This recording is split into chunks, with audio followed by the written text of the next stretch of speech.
Sénateur Wilson. Honorable sénateur, je prends la parole aujourd'hui pour rendre hommage à une Britanno-Colombienne qui a consacré une grande partie de sa vie au bénévolat, Kathleen Bixby. J'ai été triste d'apprendre que Kathleen est décédée pendant la période des fêtes. J'ai eu le privilège de travailler avec elle lorsque j'ai été commissaire des parcs de Vancouver à 3 reprises dans les années 90. À l'époque, cela faisait déjà...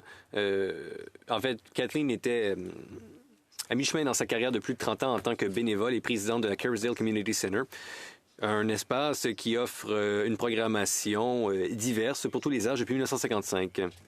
C'était un centre communautaire qui était géré par le Vancouver Board of Parks and Recreation et donc c'est la raison pour laquelle j'avais souvent travaillé à ses côtés. Kathleen avait toute une personnalité et je me suis rapidement rendu compte que si elle était si passionnée, c'est parce qu'elle était passionnée par la communauté où elle vivait. Bien que des fois nous étions d'accord, souvent nous ne l'étions pas.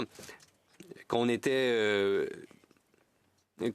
du même avis ou pas, j'étais toujours interpellé par le fait qu'elle traitait tout le monde avec respect. Et j'admirais à quel point elle pouvait militer, militer pour ce qui, selon elle, était le meilleur pour sa communauté. Et je dois dire que si vous étiez pas du même avis qu'elle, bien souvent, néanmoins, c'est elle qui avait raison. C'était une leader communautaire de la ville de Vancouver. Elle comprenait très bien le réseau des parcs et des endroits récréatifs à Vancouver et elle savait à quel point le travail de concert pouvait réellement créer une différence. En plus d'être bénévole, elle était une mère et elle avait une carrière. Elle travaillait dans le domaine de l'éducation. Elle enseignait l'anglais au King's Edward College et ensuite elle a travaillé au sein du système postsecondaire britanno-colombien avant d'être la directrice de la planification institutionnelle et de l'analyse à l'Université Polytechnique. Il y a de nombreuses années, on a appris qu'elle aimait boire un gin and tonic, surtout lorsqu'elle était chez elle dans son jardin. Et eh bien, selon la rumeur, lorsqu'elle a pris sa retraite, il y avait beaucoup de boissons à base de gin à son party de retraite. Kathleen a participé à la coalition qui visait à sauver les parcs de Vancouver.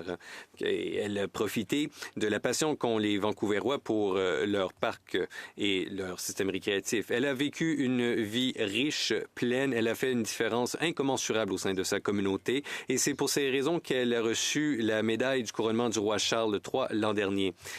Ça fait presque 1 an que j'ai été nommé au Sénat et je suis reconnaissant d'avoir la chance de réfléchir à ce que Kathleen a fait, de la remercier et de la remercier en fait de m'avoir inspiré comme elle l'a fait. Elle était toujours fidèle à ses principes. Elle agissait toujours de façon respectueuse, toujours. Merci.